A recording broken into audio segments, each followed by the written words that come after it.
Welcome to my channel FemVision. Hey. Yeah, you, the one with the headphones on, hiding in the back of the coffee shop or curled up under a blanket at 2 a.m. I know that look. That, please don't let anyone see what I'm watching look. I've lived it.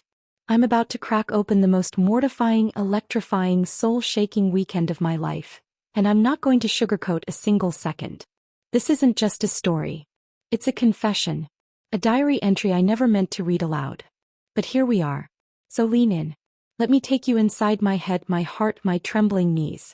By the time I'm done, you'll feel the nylon on your own skin, the click of heels in your bones, the moment everything changed. Ready? Let's go back to Friday, 6:47 p.m., the executive bathroom, fluorescent lights buzzing like judgment. I'd been careful. So careful. For 3 months, I'd been living a double life under the radar of a 42nd floor marketing agency in downtown Chicago. By day I was Ryan Carter, 29, senior graphic designer, the guy who could turn a boring B2B pitch deck into a visual masterpiece. I wore tailored chinos, crisp white shirts, and a smile that said, "I've got my life together." But underneath, sheer pantyhose. It started as a dare. A late-night scroll through a private subreddit. Wear something feminine to work. Just once. See how it feels. I laughed. Then I didn't. The next day I ordered a pair, 20 denier control top, nude tone that actually shimmered like liquid silk under office lighting. The package arrived in plain brown wrapping. I told myself it was a one-time thing. It wasn't. By Friday I was addicted. The way the nylon hugged my calves when I crossed my legs under the conference table. The secret swish when I walked to the printer. The way it made my legs look sculpted. Like I'd spent hours at the gym instead of hunched over Adobe Illustrator. I'd graduated to bolder choices. Opaque black lace waistbands, even a pair with a subtle back seam that made me feel like a 1950s pinup hiding in plain sight. That Friday I'd pushed it further. Full outfit, black hose, lacy tops gripping mid-thigh, tucked under slim-fit charcoal slacks. I told myself the fabric was thick enough. No one would notice. I was wrong. I ducked into the executive bathroom, single stall, lockable, the one perk of being on the creative leadership track. I was touching up my hair, running fingers through the undercut I kept sharp for client meetings, when the door burst open. No knock. No warning. Just Mr. Harlan, my boss, mid-sentence on a Bluetooth call. "Tell them the deadline is non-negotiable or we walk." He froze. I froze. My slacks were pooled around my ankles. The pantyhose gleamed under the harsh lights like a spotlight on my shame. The lacy waistband sat high on my hips, mocking me. His phone slipped from his ear and clattered to the tile like a gunshot. His eyes traveled. Down. Down again. "Ryan." His voice cracked like he'd swallowed glass. Mine didn't come at all. I yanked my pants up in a panic, but the nylon snagged on my belt buckle.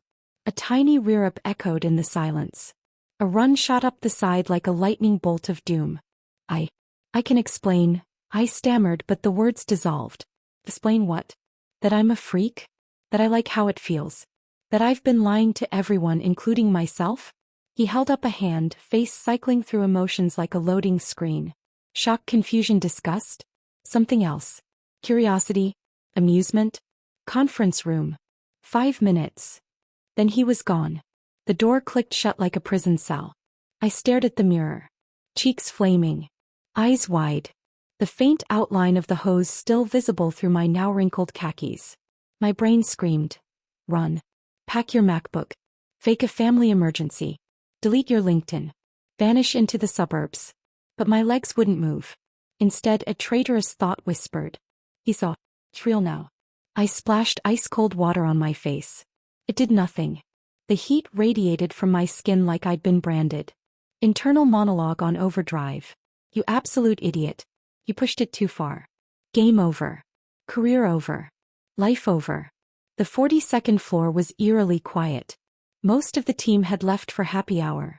Just the hum of the AC and the distant clack of a janitor's cart. The conference room smelled like lemon polish, stale coffee, and dread. Harlan sat at the head of the table, tie loosened, fingers steepled like a king about to pass judgment. No one else. Just us. Close the door. I did. The click sounded final. He didn't yell. That would have been easier. Instead he studied me like a bug under glass. How long? I swallowed. 3 months. Lies felt pointless now. Why? The question hung in the air like smoke. I opened my mouth. Closed it. How do you explain the rush of feeling pretty in a cubicle form? The way the nylon whispers secret with every step? The way it makes you feel alive? He leaned back. Here's the deal, Ryan. I've got the regional presentation Monday. Your lead designer. The client's conservative, old money, old values. One whisper of this and they pull out. We lose the account. You lose your job. I lose a bonus. My stomach plummeted into my shoes. I understand if you want my resignation. He cut me off. I don't. Yet. Pause. Long deliberate. But you're going to earn trust. This weekend. My wife's charity gala is tomorrow night. Black tie. 300 guests. Press. She's short a model for the silent auction runway. You're going to fill in. Full hair. Makeup. Gown. You pull it off. No one suspects, no one leaks, and we pretend Friday never happened. You fail. He didn't finish. Didn't need to. The message was clear. Do this or you're done. I laughed. A broken, hysterical sound that echoed off the glass walls. You're blackmailing me into drag? His smile was thin. Razor thin. I'm giving you a stage to prove control. 48 hours. Starts now. I drove home in a daze. The pantyhose still on. Changing felt like surrender. My apartment. Sleek bachelor pad, RGB lit gaming rig, protein shakes lined up like soldiers. Suddenly looked foreign. Like it belonged to someone else. I stripped in front of the full-length mirror. Traced the faint red lines the waistband left on my skin. This is insane. But beneath the panic, a spark. A runway. In a gown. The fantasy I'd never dared voice. I poured a whiskey. Neat. Hands shaking so badly the ice clinked like wind chimes. You wanted to be seen. Careful what you wish for. Saturday 7 a.m. A black town car idled outside my building. Harlan's assistant, Mia, sharp bob, sharper eyes, designer trench coat, handed me a garment bag and a non-disclosure agreement thicker than my portfolio. Sign. Then we transform. The salon was in a converted loft in the West Loop. White marble. Eucalyptus scent. Soft lo-fi beats. First stop. Waxing. Full legs. Arms. A trim down there that left me gasping into a pillow. The esthetician Tara didn't blink. Mr. Harlan said your method acting. Respect. Lotion afterward. Aloe, cool, soothing, made my skin gleam like porcelain. I caught my reflection. Hairless, pink, vulnerable. And strangely, beautiful. Makeup chair. Punter. Highlight. False lashes that felt like butterfly wings on my lids. My lips became a perfect Cupid's bow in crimson rage red. Hair. Extensions woven in, a sleek chestnut bob that graced my jawline. Voice training in the car, Mia instructed, handing me noise-canceling headphones. A coach's voice looped. Soften the palate. Lift the resonance. Smile when you speak. I practiced in the backseat until, hello, sounded like silk. Until, thank you floated like champagne bubbles. The gown. Oh God, the gown. Emerald silk. Off-shoulder. Thigh-high slit. It slid over my hips like liquid sin.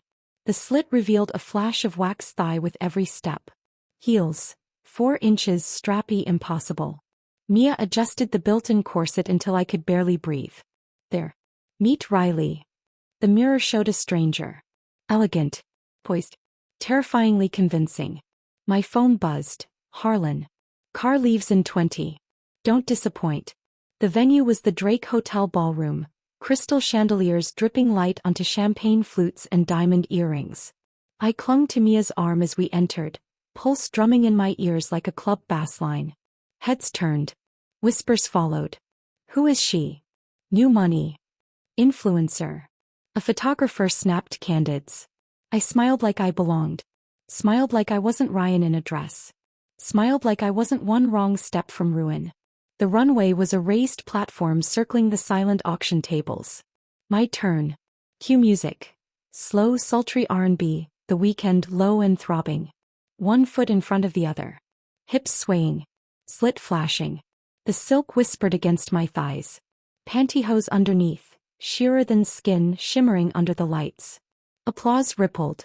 A bitter, Tech mogul I recognized from Forbes, raised his paddle higher. For the children's hospital I reminded myself. But the rush was intoxicating. The power. The way the room watched me. Backstage, between walks, I caught my reflection in a makeup mirror. Cheeks flushed. Eyes bright. Lips parted. This is me. Not Ryan hiding in bathroom stalls. Riley owning the room. But doubt crept in. What happens when the lights go out? When the gown comes off? When Monday comes? Sunday brunch at Harlan's Gold Coast estate. I arrived as Ryan, scrubbed clean, khakis, polo, the uniform of a man trying to forget. But the memory of silk lingered like perfume. He greeted me in golf attire, casual as Friday's nightmare never happened. You were flawless, he said, pouring coffee. Client loved the gala buzz. Your secret's safe. Relief flooded me. Until he slid a folder across the table. Inside, professional photos from the runway. Me mid-stride. Gown flowing. Confidence radiating. For your portfolio, he said. Or whatever you decide this becomes. I stared at the images. The fear was still there. But smaller now. Outnumbered by something new. Possibility. That night, alone, I ordered my first pair of heels. Online, discreet packaging. The pantyhose stayed in my drawer. No longer a secret. But a choice. Monday morning I walked into the office in my usual chinos. But under them? Sheer black hose. No one noticed. Except me. Harlan nodded in the hallway. No words. Just respect.